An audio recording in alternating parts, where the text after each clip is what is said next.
Hey guys, what's going on? I'm Combat Craig, and here are 4 high-value secondary VA claims you should consider filing. Let me start by defining what high value is and what secondaries are. So a secondary claim is you could file a claim for a disability that you have now that was caused by something that's already service-connected. And then a high-value claim is a claim that typically comes in at 30% or higher.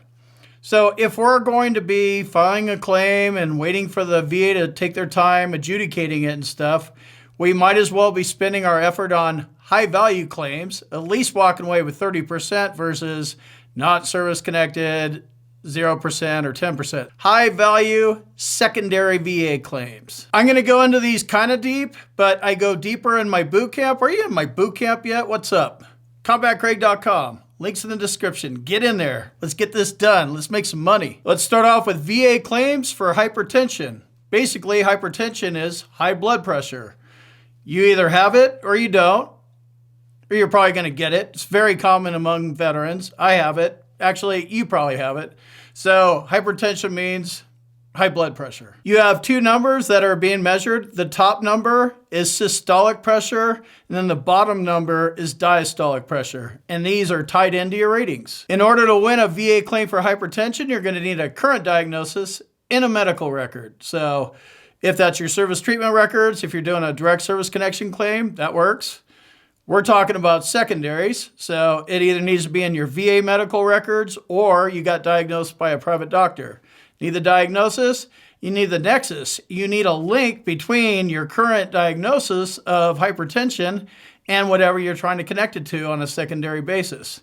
And then you need current symptoms, recurrent symptoms that are bothering you right now. The higher the symptoms, the higher the rating. Here's how the VA rates hypertension. They're always going to use your diastolic pressure, but in the higher ratings, the 40 and the 60%, they're going to drop the systolic pressures. A 10% VA rating for hypertension is if your diastolic pressure is 100 to 109, or your systolic pressure is 160 to 199. 20% rating for hypertension if your diastolic pressure is 110 to 119, or your systolic pressure is 200 or higher. A 40% VA disability rating for hypertension is if your diastolic pressure is 120 to 129. They dropped the systolic on this part. A 60% VA rating for hypertension is warranted if your diastolic pressure measures 130 or higher. Hypertension secondary to sleep apnea. This is a popular claim. So I'm going to link to this BVA decision. I encourage you to look at these because if you're trying to file hypertension secondary to sleep apnea, it would be good to see how other veterans successfully argued and unsuccessfully argued their claims. It's all on bva.va.gov. So I'll put a link in the description. And basically the facts of the case here is there's 2 different doctor opinions. The C&P examiner, who does not represent you. The duty to assist doesn't exist. It's a joke. The C&P examiner represents the VA. Your doctor that you hire, he represents you. So basically, the C&P examiner said no, and the private doctor said yes. Veteran won. This is called equipoise, and tie goes to the runner, but it has to be a tie. VA claims for insomnia. Let's face it, veterans don't sleep well. I once got 8 hours of sleep, and it only took me 3 days. It's a joke, but there's some truth to it. Let me know if you got some insomnia symptoms going on. There's 2 different types of insomnia. There's acute insomnia, which lasts for hours or days. And then there's chronic insomnia, which we all have, which lasts for weeks, months, years, decades, right? Chronic insomnia. In order to win your VA claim for insomnia, you're going to need a diagnosis, a nexus, and symptoms, all in medical records. If you don't have them in there from your VA doctors or service treatment records, get them from a private doctor. So how's the VA rate insomnia? Typically, it's a mental health rating. So mental health rating has the same criteria and it has the same ratings, 0, 10, 30, 50, 70, and 100. Typically, insomnia comes in at around 30%. It's just the way that it is. If you want a higher rating like 70%, you should probably file a claim for insomnia and have a diagnosis, symptoms, and nexus, and kick it up a notch with major depressive disorder, generalized anxiety disorder, PTSD. It couples better with one of these more serious conditions, but it's all rated the same, but I'm telling you, if you just go file a claim for insomnia, 30% is the best you're going to get. And that's if you meet everything perfectly. So 0%, a mental health condition has been formally diagnosed, but it doesn't interfere with your work life.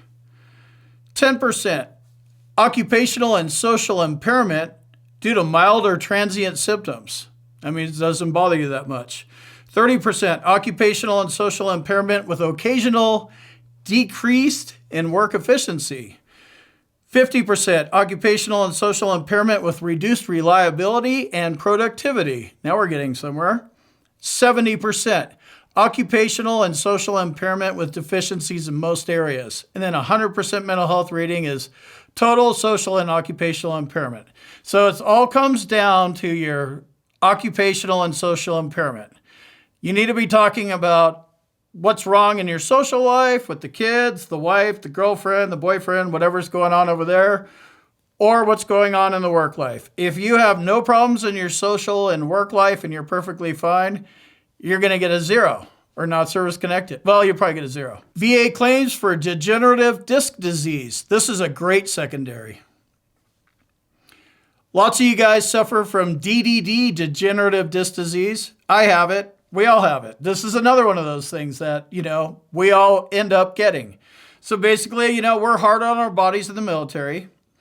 And, DDD means that the discs in your neck and your spine, basically fail. So it could be anywhere in your cervical, your thoracic, or your lumbar spine. Any one of your discs. C1 down to L5-S1. And the discs just fail, right? So you start getting some bone-on-bone action. This causes herniated discs, bone spurs, pinched nerves, stuff like that. Currently, I have a 10 millimeter herniated disc at L5-S1 joint, and I'm not getting surgery on that. So I know well what that's like. And then I also had surgery on my neck I had an anterior discectomy, C3-4, C4-5 fused together. And that didn't do anything either. I still have the same pain. So pain in the neck, pain in the back. So if you have this, you're probably going to have some degenerative disc disease mixed in with it. It does not improve with age. A veteran's degenerative disc disease rating can be 10, 20, 30, 40, 50, and then it jumps up to 100%. The VA ratings for degenerative disc disease depends on frequency, severity, and duration of your symptoms. This is an orthopedic condition. So the symptoms they're going to be taking into account painful motion, limitation of range of motion, and functional loss. So those are the things they're looking for. Degenerative disc disease is a great secondary claim and a secondary to a secondary. I was talking about that in the beginning. If you have a rating for one thing, and then you can service connect degenerative disc disease, then you can file another secondary claim for radiculopathy, the radiating pain. You can file a claim for radiculopathy secondary to degenerative disc disease. I also talked about radiculopathy in this other video, so I'll put a link in the description so you can go check that out. And I'll probably flash it on the screen right here somewhere. In order to win your VA claim for degenerative disc disease, diagnosis, nexus, symptoms. Common theme, right? How's the VA rate degenerative disc disease? First off, you're going to a C&P exam and they're going to do the range of motion test. It's this little protractor thing. I've been looking all over for it. Clyde, did you go bury it? I don't know where it is. It's this little protractor thing, and the C&P examiner needs to be using that on you. He needs to take an actual measurement because measurements and degrees matter. And if that doctor just eyeballs you, I would challenge that as an inadequate C&P exam because no doctor or any human's eyes are calibrated to determine 29 degrees or 30 degrees. He's just eyeballing you. He's just kind of basically full of shit. He needs to use the goniometer. It's the protractor thingy. I'll flash it up on the screen here so you know what I'm talking about. VA claims for carpal tunnel syndrome. Typically, veterans get rated at 10%. It's mild, incomplete paralysis of the median nerve. So I have carpal tunnel syndrome. I actually have carpal tunnel syndrome. Actually, I don't know if you can see that. Clyde scratched me too, right down that. So I have carpal tunnel syndrome. And then I also have ulnar nerve damage from surgery. I had surgery on my elbow, surgery on my neck. Came from somewhere, pretty sure the neck. But we underreport our symptoms of carpal tunnel syndrome, so we end up with 10% ratings. It can be painful. It tingles. For me, it's numbness. It comes down to what are your symptoms and how do you report them? And, we get kind of trained. If you're listening to old Combat Craig, you're getting trained to talk about pain. This one, you might not have pain. It might just be numbness, because numbness, my finger is probably 35%, numb. Ulnar nerve is this one and this one. Carpal tunnel's here.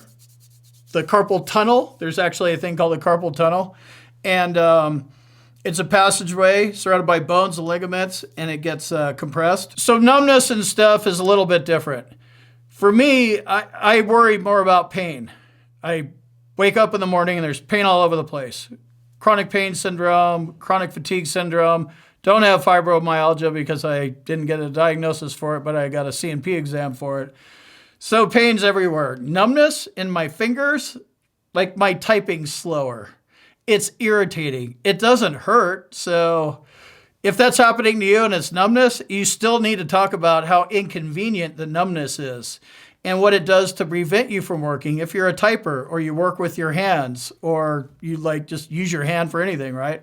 So you have to talk about it. Even though it's not pain, you have to talk about the numbness, the tingling, whatever you experience. In order to win your VA claim for carpal tunnel syndrome, you need a current diagnosis, current symptoms, and a nexus. Carpal tunnel syndrome, in my case, it was caused by my failed back surgery.